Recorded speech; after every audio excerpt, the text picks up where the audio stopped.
अध्याय एक rich dad poor dad.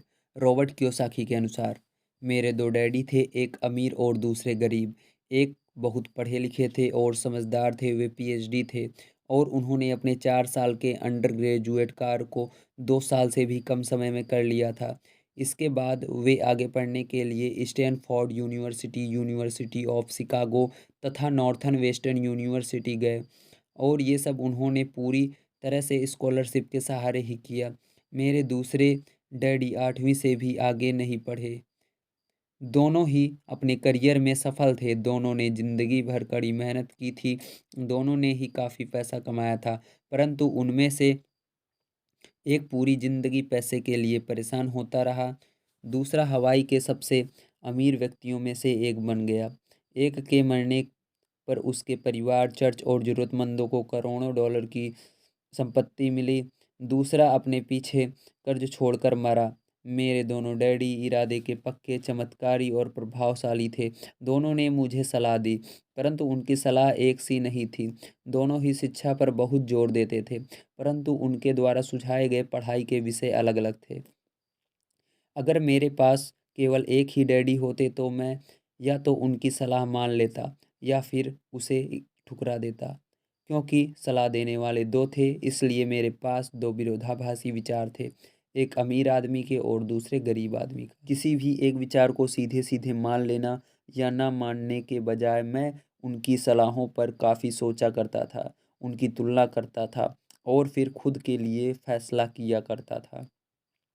समस्या ये थी कि अमीर डैडी अभी अमीर नहीं थे और गरीब डैडी अभी गरीब नहीं थे। दोनों ही अपने करियर शुरू कर रहे थे और दोनों ही दौलत तथा परिवार के लिए मेहनत कर रहे थे, परंतु पैसे के बारे में दोनों के विचार और नज़रिए एकदम अलग थे।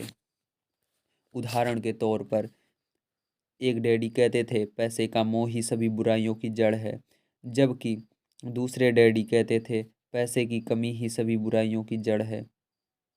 जब मैं छोटा था तो मुझे दोनों डैडियों की अलग-अलग सलाहों से दिक्कत होती थी। एक अच्छा बच्चा होने के नाते मैं दोनों की बातें सुना करता था। परेशानी यह थी कि दोनों एक सी बातें नहीं करते थे। उनके विचारों में ज़मीन आसमान का फ़र्क था, ख़ासकर पैसे के मामले में। मैं काफ़ी लंबे समय तक यह सोचा करता था कि उनमें से किसने क्या कहा, क्यों कहा और उसका परिणाम क्या होगा। मेरा बहुत सा समय सोच विचार में ही गुजर जाता था।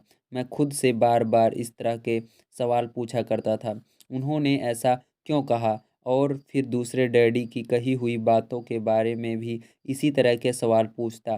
काश मैं ये बोल सकता, हाँ वे बिल्कुल सही हैं, मैं उनकी बातों से पूरी तरह सहमत हूँ, या ये कहकर मैं सीधे उनकी बात को ठुकरा देता, बूढ़े को ये नहीं पता कि वह क्या कह रहा है। क्योंकि दोनों ही मुझे प्यारे थे, इसलिए मुझे खुद के लिए सोचने पर मजबूर होना पड़ता।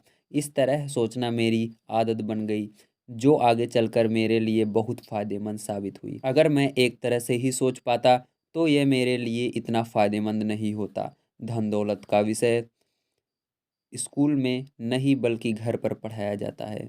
शायद इसलिए अमीर लोग और ज़्यादा अमीर होते जाते हैं, जबकि गरीब और ज़्यादा गरीब होते जाते हैं और मध्य वर्ग कर्ज में डूबा रहता है।